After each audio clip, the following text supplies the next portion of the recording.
Olá, meus irmãos, seja bem-vindo a mais um vídeo do nosso canal. O vídeo de hoje tem o objetivo: analisar dois vídeos de apologética católica, onde eles vão tratar do seguinte tema: por que Jesus não chamava Maria de mãe, mas de mulher? Na verdade, esta é uma pergunta que o Felipe Aquino, que é um conhecido líder católico aí e defensor das doutrinas católicas, vai tentar responder. Mas observe a resposta que ele vai dar. Será que ela tem base bíblica? Será que ela tem base factual e na história da igreja? É isso que nós vamos ver e nós vamos analisar essa resposta que ele vai dar. É uma resposta, claro, né, de apologética católica, a gente já sabe qual que é o viés, sempre vai tentar defender Maria, mesmo que, claro, não esteja nada na Bíblia do que ele vai falar. Mas ele precisa defender o que a igreja dele ensina, né? Porque o católico, na verdade, ele é subserviente à sua igreja, sola ecclesia, né? Ele mata, ele transforma o branco em preto, se assim a sua igreja mandar ele fazer, né? Mas vamos analisar o vídeo aqui do senhor Aquino e depois nós vamos comentar. Samira Conceição, por que Jesus não chamava Maria de mãe, mas de mulher? Essa pergunta repete muitas vezes. É porque Jesus quis mostrar quem é a mulher que aparece no Gênesis e a mulher que aparece no Apocalipse. Não, nada a ver, irmão. É porque Jesus quis mostrar. Como que ele sabe que Jesus quis mostrar isso? Aonde que está um contexto, esta ideia dele de que Jesus quis mostrar que ela é a mulher que, por usar o termo mulher, ele estava apontando para Gênesis e Apocalipse. Onde? Em lugar nenhum, a não ser que ele esteja raciocinando, e é óbvio que isso está acontecendo, pelas doutrinas católicas, pelos dogmas marianos que a sua igreja ensina. Então, o que ele faz? Ele não está fazendo uma exegese do texto, ele está fazendo uma exegese do texto. Está pegando todos os pressupostos teológicos marianos que a sua igreja ensina e que ele deve crer sobre anátema, né? Porque dogma é isso. Se o católico não crê, ele está, né, anematizado, não pode ser católico. Então, ele está pegando isso, inserindo isso, forçando o texto a dizer o que o texto não diz. O contexto mais imediato não fala isso, o contexto mais lato não fala isso. A teologia dos pais da igreja não falam isso. Nada diz isso aí. O que ele está tentando provar. Nada, nada. Nem os pais da igreja, nem a Bíblia, nem o contexto bíblico, nem a lógica. Pelo amor de Deus. Mas vamos deixar ele falar aqui, gente. Vamos deixar ele falar, porque depois nós vamos analisar. Veja que há duas grandes mulheres, uma abrindo a Bíblia e outra fechando a Bíblia. No Gênesis aparece aquela mulher que vai esmagar a cabeça da serpente. Jesus com a serpente, com a mulher vai esmagar. Olha, a mulher vai esmagar a cabeça da serpente. Não há nenhum local em Gênesis aonde a mulher esmagará a cabeça da serpente. Nós vamos provar isso.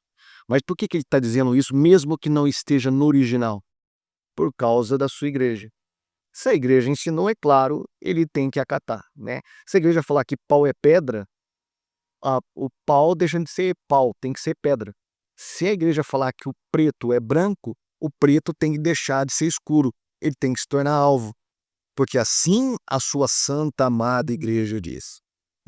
Por isso que para ser católico você tem que deixar o seu cérebro em casa, você não pode pensar, você tem que ser subserviente a toda esse emaranhado de confusão, de incoerências que o catolicismo criou através dos séculos. Você tem que renegar o que a Bíblia diz, não importa o que o texto está dizendo, o que importa é que a minha igreja está falando sobre esse texto. Então eu vou ficar repetindo igual papagaio. E é isso que ele está falando, que a mulher esmagaria a cabeça da serpente. Em nenhum lugar o texto fala isso. Tua cabeça. Você não colocou o pecado na humanidade através da mulher? Então a mulher é que vai trazer a salvação. O Redentor vem pela mulher. É um jeito dela esmagar a tua cabeça. Não, não é isso. Esse não é o sentido do texto. Da mulher dar à luz a criança e esmagaria a cabeça da serpente. Em nenhum lugar, em nenhum local do evangelho, das epístolas, ele pode provar isso. Nenhum, a não ser, claro, porque a sua santa, amada igreja disse isso. Então, se a igreja disse, que se dando o texto bíblico, né? Vamos ficar com o que o Papa e a igreja...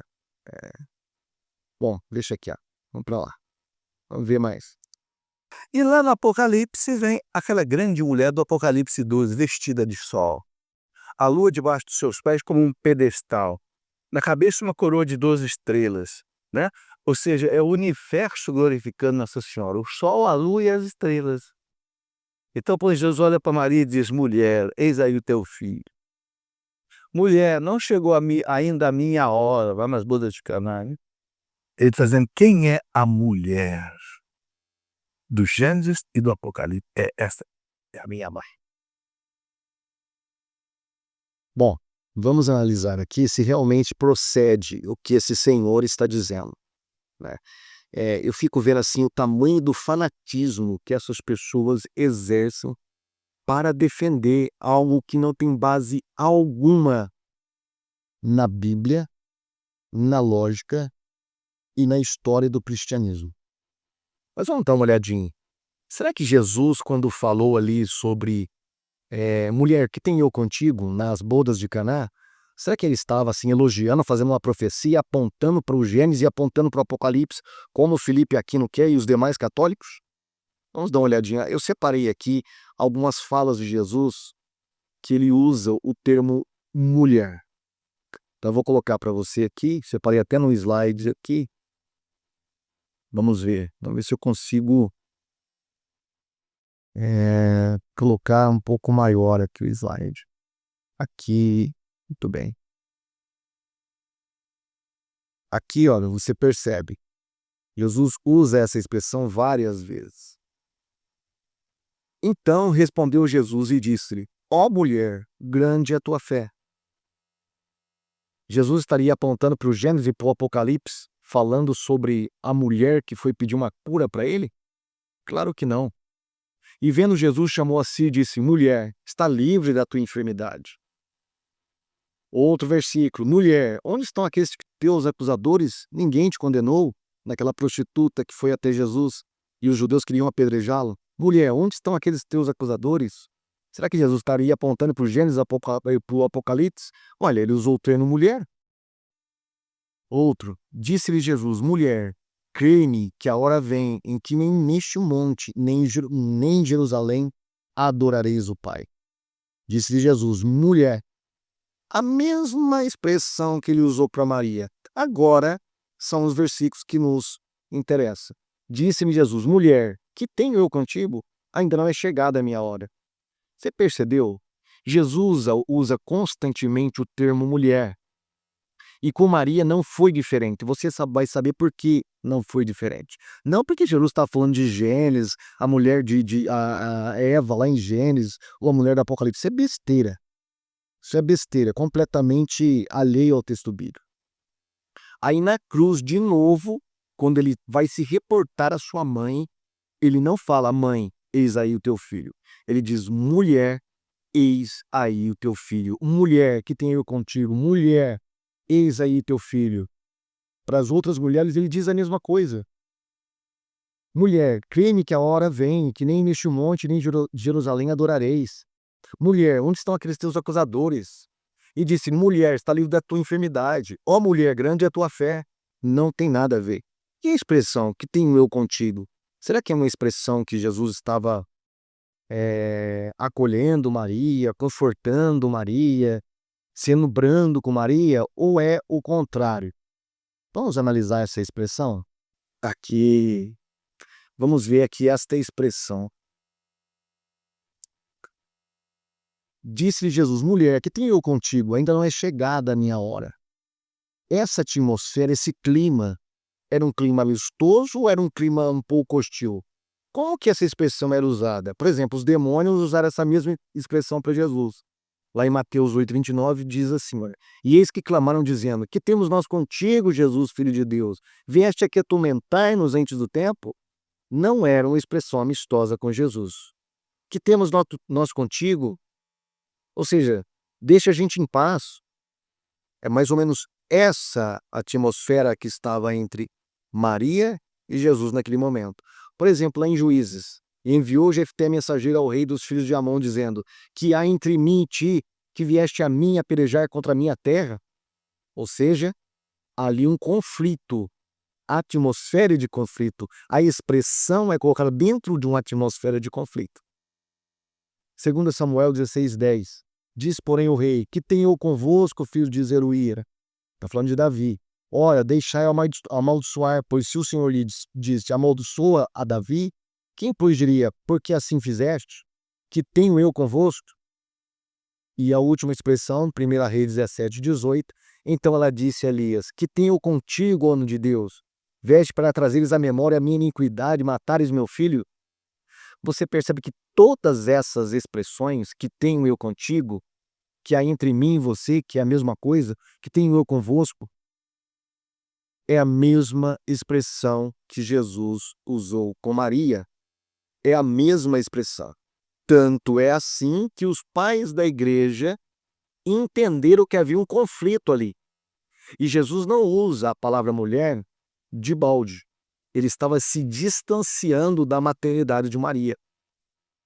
E é isso que os pais da igreja vão falar. Deixa eu ver aqui. Irineu de Lyon. No ano 130, entre 130 e 202, Irineu escreveu contra as heresias. E no livro 3, ele vai dizer o seguinte, olha, comentando esta passagem: o Senhor, reprimindo sua prece inoportuna, disse: mulher, o que tenho eu contigo? A minha hora ainda não chegou, esperando por aquela hora que foi preconizada pelo Pai. O Senhor, reprimindo sua prece inoportuna, disse: mulher, o que tenho eu contigo? Mais uma aqui, Severiano, bispo de Gabala, em cerca de 380 a 480, ele escreve um tratado onde ele vai analisar esse texto ali. Ele vai dizer, olha, eles não têm vinho. O que tinham a ver contigo, mulher? Ainda não chegou a minha hora. Alguns entenderam isso como uma promessa para outro momento. No entanto, ele se impôs sobre sua mãe, porque ela olhava para o Senhor dos homens como se fosse um homem. Ele a repreendeu, não pelo fato dela ter alertado, mas por tê-lo feito como se ele fosse apenas um homem. Para Severiano, então, havia ali um conflito a partir da análise deste texto aí, deste versículo. Teodoro de Mopsuestia, em 350 a 428, ele escreve o seu comentário ao Evangelho de João. E aí ele vai comentar: isso deve ser lido do sentido oposto. Chegou a minha hora? Ou seja, por que você me perturba e por que me incomoda? Não pense que há momentos distintos em mim, um para saber, outro para fazer. Ele vai falar sobre a divindade e a humanidade de Cristo, que Cristo estava tentando mostrar para Maria. Aí no finalzinho, que está em negrito, é o que importa para nós, olha. Portanto, deixa eu voltar aqui. Deixa eu só me tirar de cena aqui. Portanto, o pretexto de faltar vinho trazido por você é um insulto, ofensa para mim, como se eu só adquirisse minha capacidade de operar pela necessidade dos outros e não porque sou poderoso. Portanto, o pretexto de faltar vinho trazido por você é um insulto. Novamente, outro pai da igreja que está vendo ali um conflito nessas palavras de Jesus. Outro aqui é Efrem, o sírio, tá? Na época do ano 4 também, do ano 4 também. Ele, no comentário no Diatessarão, nas páginas 107 e 108, ele vai dizer o seguinte, olha: Maria pensou que um milagre de seu filho lhe traria glória e honra na frente das multidões. Por isso ele disse: minha hora ainda não chegou. Jesus não agiu pelos motivos que Maria havia imaginado. Ele queria contrariar seus pensamentos. E aí eles dizem mais aqui, quando eu coloquei em negrito, olha. O que tenho eu contigo, mulher? O que ela tinha dito de errado, disse que ela havia duvidado de sua palavra, dizendo: eles não têm mais vinho. Daí a resposta: o que tenho eu contigo, mulher? Que essa resposta tenha feito com que ela entendesse que ele ia realizar um milagre, é mostrado claramente pelo que ela disse aos servidores. Tudo o que meu filho lhe disser, façam. No entanto, meu tempo ainda não chegou. Maria se apressou em substituir os apóstolos quando executou as ordens do Senhor. No entanto, ela não tinha o papel de dar conselhos, comandar ou interferir na palavra de Jesus. Por isso ele a repreendeu, pois ela agiu com pressa. Se ela agiu com pressa, é claro que Jesus ali estava numa atmosfera de conflito. Outra, Agostinho vai dizer o seguinte, em um dos seus livros, em um dos seus tratados. Quando, portanto, sua mãe, estou lendo em negrito aqui, quando, portanto, sua mãe exigiu um milagre, ele, como se não reconhecesse o nascimento humano, quando estava prestes a realizar uma obra divina, disse: mulher, o que tenho eu a ver contigo? Como se dissesse: tu não geraste aquilo em mim que opera o milagre, minha divindade.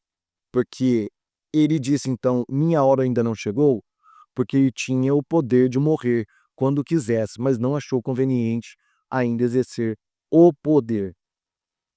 Então, novamente, também Agostinho está falando assim: olha,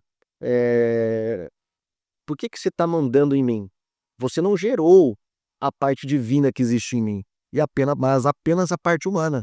Então, baixa a bolinha aí, Maria, tá? Porque você foi minha mãe apenas enquanto homem. Você não é mãe da divindade que vai fazer esse milagre. É mais ou menos isso que Agostinho está falando. Deixa eu ver se tem mais uma aqui. João Crisóstomo, Homília sobre o Evangelho, Homília 21, ele vai dizer o seguinte, olha. E, portanto, ele respondeu assim, neste lugar, e novamente em outro lugar: quem é minha mãe e quem são meus irmãos? Porque eles ainda não pensavam corretamente sobre ele. E ela, porque ela o havia gerado, alegou de acordo com o costume de outras mães, dirigido em todas as coisas, quando ela deveria tê-lo reverenciado e adorado.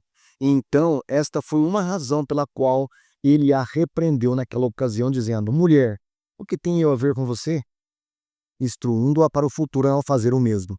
Porque, embora ele tivesse cuidado de honrar sua mãe, ele se importava muito mais com a salvação de sua alma, e por fazer o bem a muitos, para o pobre ele tomou sobre si a carne. Então, novamente, outro pai da igreja, não sei se tem mais, aqui não tem mais. Outro pai da igreja, Crisóstomo, seguindo a mesma linha de pensamento desde Irineu de Lyon. Todos eles interpretaram esse texto como se tivesse um conflito. E nós vimos por vários textos bíblicos que todas as vezes que se usa esse conflito, que tem esse texto, que tem o eu contigo, esta expressão está dentro de uma atmosfera de conflito. E não foi diferente com Jesus e Maria. E isso é interessante. Jesus nunca chama Maria de mãe, nunca. Isso chamou a atenção desse biblista aqui, olha, do Mackenzie. O Mackenzie é um biblista católico romano, John L. Mackenzie. Esse dicionário bíblico aqui, é um dicionário bíblico da Paulus, tá? Ele vai dizer o seguinte sobre essa passagem, olha. As palavras de Jesus dirigidas a Maria, ou o seu modo de mencioná-la, expressam um afastamento maior do que aquele geralmente existente entre um filho adulto e sua mãe. O título de mulher com o qual Jesus se dirige a Maria não encontra paralelos na literatura grega como o comportamento de um filho em relação à sua mãe. Aqui estou lendo a página 586 desse dicionário sobre o verbete Maria. Então, não há paralelo algum na literatura grega de um filho se dirigir assim à sua mãe, com o termo mulher. Tão longe do que o Felipe aqui me está falando, não tem nada a ver com profecia, nenhuma profecia. Não tem nada a ver com Gênesis, com Apocalipse, isso é coisa da cabeça dele. Mas vamos ver lá mais obras católicas aqui, vamos lá. Vamos ver mais obras católicas aqui. Esse aqui é o dicionário enciclopédico da Bíblia. Olha. Dicionário enciclopédico da Bíblia. Tá? É um dicionário católico também. E vamos dar uma olhadinha no que ele vai falar sobre esta passagem.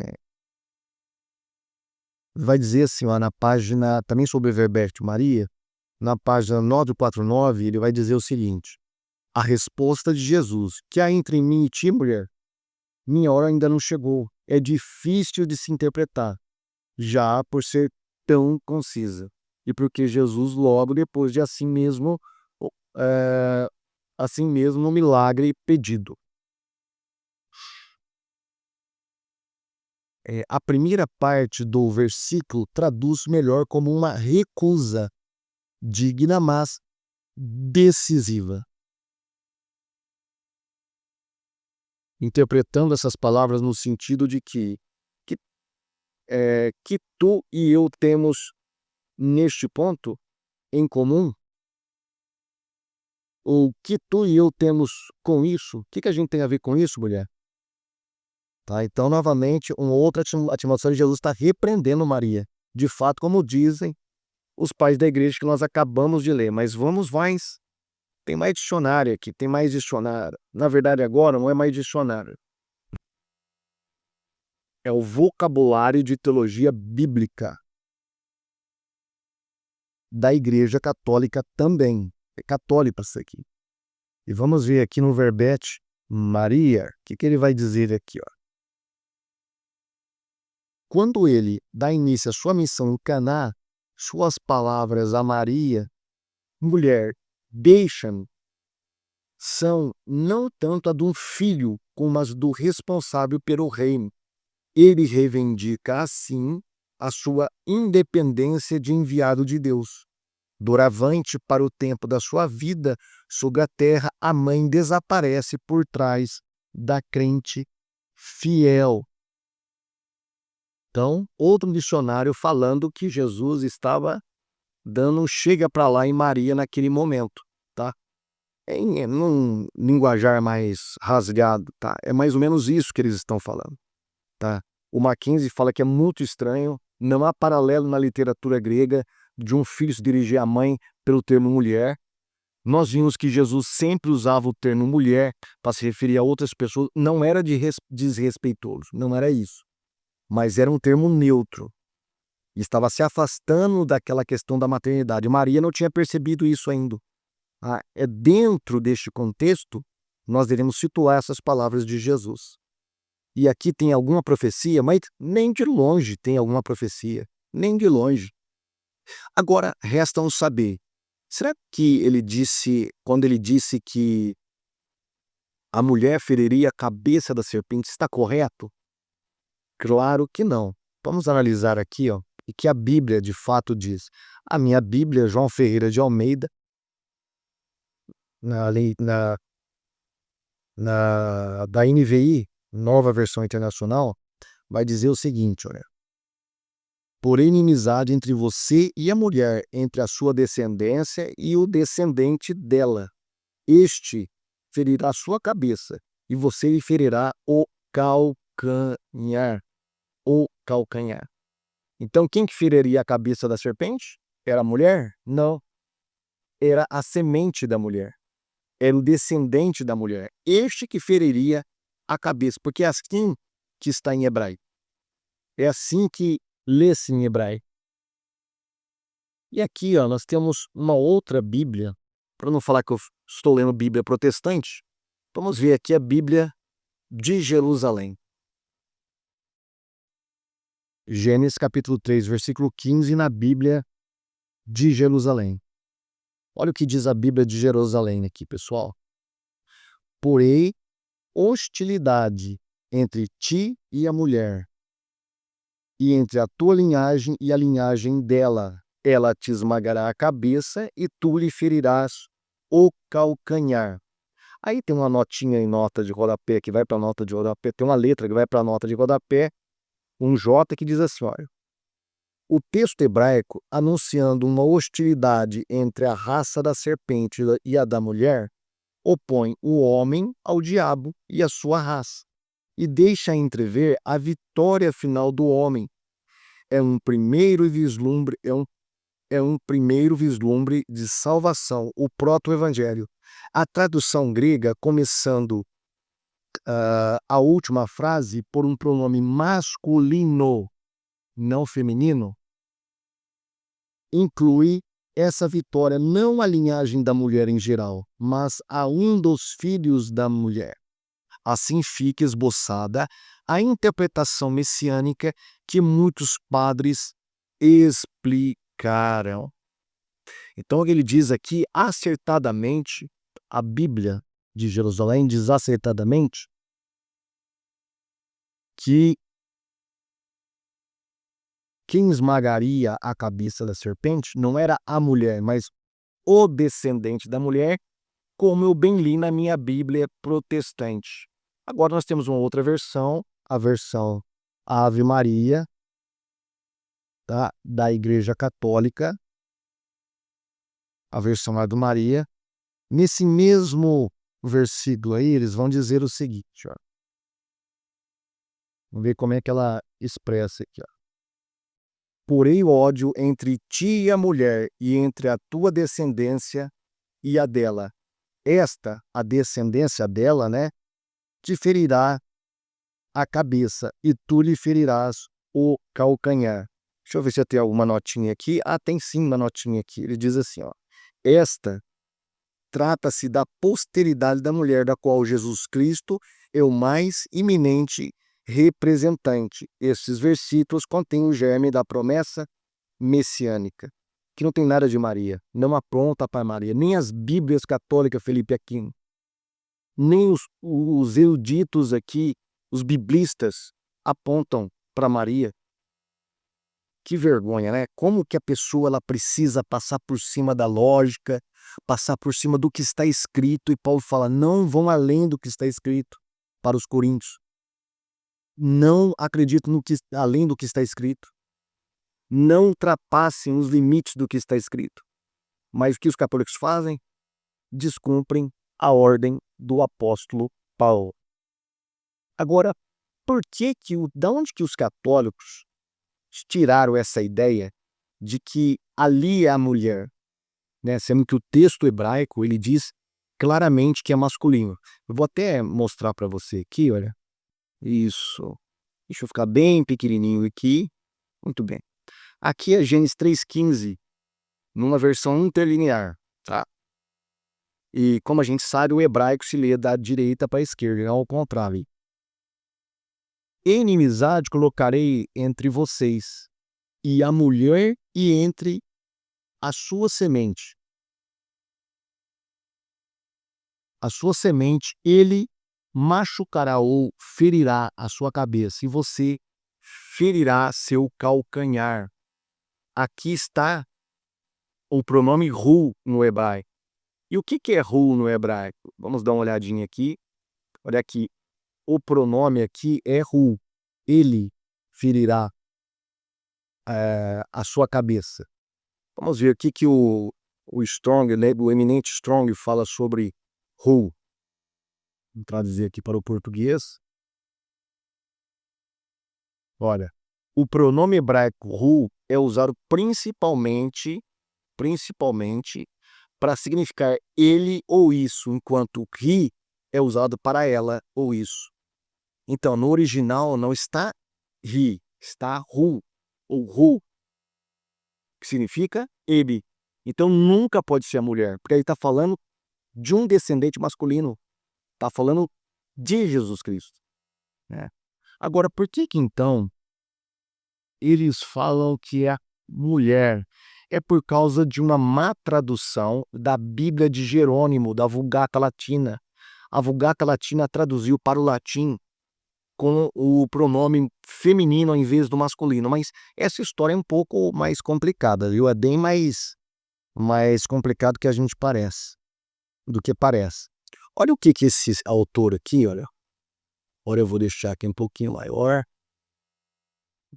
Esse autor aqui, o Gerislav Pelikan, ele escreveu esse livro, Maria através dos séculos, seu papel na história da cultura.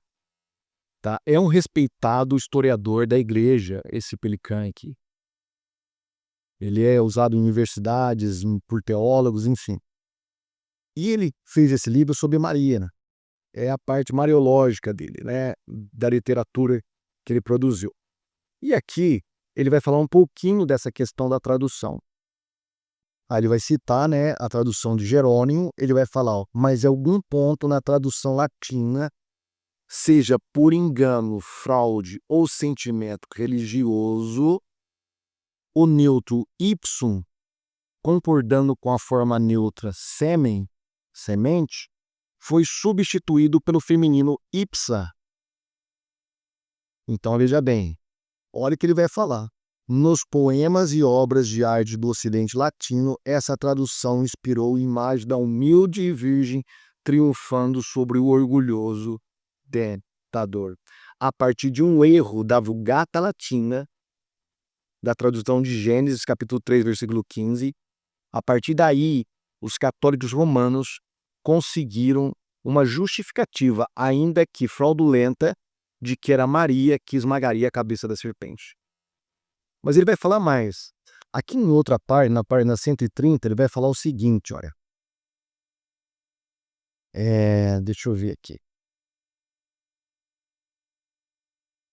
E porém inimizade entre ti e a mulher, e entre a tua descendência e a descendência dela. Ela te ferirá a cabeça e tu lhe ferirás o calcanhar. Aí em outra parte vai falar. Há uma evidência clara de que esse não foi o modo como Jerônimo traduziu o texto, ou seja, com pronome feminino. Pois, como estudioso do hebraico, ele sabia que o pronome não deveria ser ela, e era a forma ipsi, e não ipsa. Aqui constavam de um dos primeiros manuscritos dessa tradução antigamente utilizada pelo Papa Leão I. Então, a primeira tradução de Jerônimo não continha erro. Não continha erro. Estava correta. Aí alguém modificou isso para ajustar ao dogma católico. Olha que interessante. No entanto, por razões obscuras, o texto acabou por incorporar o pronome feminino. Porém, mesmo depois deste fato, os primeiros intérpretes do pronome feminino consideravam que ele se referia à igreja como a que ferira e continuaria a ferir a cabeça de Satã. Aí ele vai citar Beda, o venerável Beda, falando sobre isso, Ambrósio. Só que aí, com o passar do tempo, essa má tradução, que ele fala aqui obscura, mas lá atrás, olha o que ele fala sobre isso. Por engano, fraude ou sentimento religioso, o neutro ipsum foi substituído pelo feminino ipsa. Engano, fraude, eu acredito nisso. Eu acredito que foi realmente fraudulenta essa tradução que fizeram depois de Jerônimo, né? Então, é baseado numa tradução fraudulenta que depois as pessoas começaram a acreditar que era Maria que havia sido prometida para ferir a cabeça da serpente. E aí aparece um monte de obras de arte com ela ferindo a cabeça da serpente, coisa parecida. Mas, e a questão de Apocalipse 12? O que podemos dizer? Será que é Maria ali mesmo? Ali uma mulher dando à luz a uma criança, será que é Maria? Bom, eu fiz um vídeo o ano passado para o 17º Seminário Pastor Natanael Rinaldi, onde eu tratei sobre a Assunção de Maria. Eu vou deixar no card aqui para você e no final desse vídeo também, tá? No final, eu trato exclusivamente de Apocalipse 12 e provo com todas as provas históricas e bíblicas de que aquela figura não é Maria. E existe uma razão muito simples porque ela não é Maria. A Bíblia fala que aquela mulher, após na hora de dar à luz a criança, estava gritando com dores de parto. Ora, dores de parto é sinal, é evidência do pecado original. Está lá em Gênesis. Mas os católicos falam que Maria não sentiu dor de parto. Agora, se aquela mulher sentiu dor de parto, ela não pode ser Maria. E tem mais. Todas aquelas coisas que o Felipe Aquino falou, a coroa, as estrelas, o sol, a lua e tal, tudo isso você vai encontrar a respeito de Israel no Antigo Testamento, como eu bem expliquei no meu vídeo. Então, não tem nada de profecia. Quando Jesus falou que tenho eu contigo, mulher, ele estava se distanciando de Maria, não estava apontando profecia, coisíssima nenhuma. Esse é o jeito de Jesus se referir àquelas mulheres no Novo Testamento. E eu falei, eu mostrei isso para você. Né? Então, mais uma vez, o Felipe Aquino pisou na bola, né? É lógico, de resto, toda a teologia católica. Mas eu falei que eu ia colocar um outro vídeo. Como esse vídeo está muito grande, eu vou analisar em um outro vídeo esse vídeo que eu ia colocar aqui sobre este mesmo tema, tá bom? Fique com Deus. Se você gostou do vídeo, já sabe, se inscreva aí, aperte o sininho, dá o seu like também, aperte o sininho para receber nossos vídeos atualizados e se inscreva no nosso canal, tá? Fique com Deus. Tchau.